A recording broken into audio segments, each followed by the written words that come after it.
Hi friends, பார்த்தீங்கன்னா ஒருத்தவங்க நேற்று ப்ரெக்னெண்ட்டாக இருக்கிறவங்க கேட்டிருந்தாங்க கமெண்ட் பாக்ஸில். இதை நாங்கள் இந்த இஞ்சி வத்தல் நான் சாப்பிட்லாமான்னு சொல்லி கேட்டிருந்தாங்க.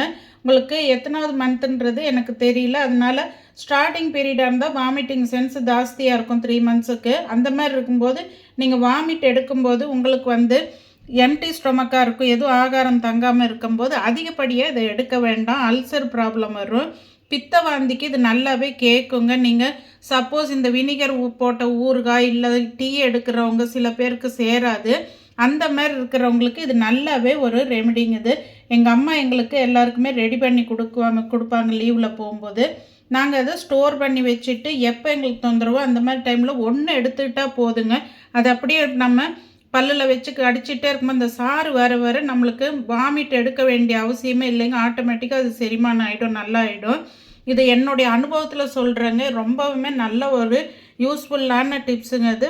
ரெண்டாவது பார்த்திங்கன்னா, இதை நேரடியாக எடுக்க விருப்பம் இருக்கிறதாங்க பீஸாக கட் பண்ணிங்க. ரவுண்டாக பீஸாக கட் பண்ணி தோல் சீவிட்டு ஆவியில் வேக வச்சு நீங்கள் அதில் இந்த லெமன் ஜூஸ் பிழிஞ்சு உப்பு போட்டு சீரகத்தை ஒன்றும் பாதியமாக அரைச்சி போட்டாலும் சரி, பொடியாக போட்டாலும் சரி. நாங்கள் சீரகம் முழுசாக தான் போடுவோம். அப்போ தான் அந்த சீரகத்தோட இஞ்சியை நம்ம பல்லில் சுவைக்க அந்த சாறு நல்லாவே இறங்குங்க. அதனால் இந்த மாதிரி நீங்கள் ட்ரை பண்ணி பாருங்கள்.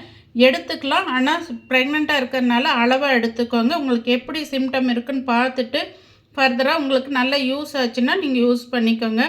இது வெயில் காலத்துலேயும் நம்ம இதை பீசஸ் போட்டு ஆவியில் வேக வைக்காத முறை தான் நான் வீடியோ போட்டிருக்கிறேன்.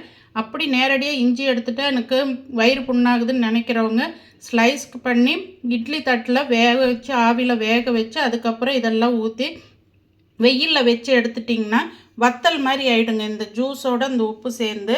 அதே நீங்கள் பாக்ஸில் ஸ்டோர் பண்ணி வச்சுட்டுன்னு எப்போல்லாம் இந்த தொந்தரவை நீங்கள் வண்டியில் ட்ராவல் பண்ணும்போது கூட எடுத்து சாப்பிட்டுக்கலாம். ட்ரை பண்ணி பாருங்கள். இந்த ரெமெடி பிடிச்சிருக்கான்ட்டு சொல்லுங்கள்.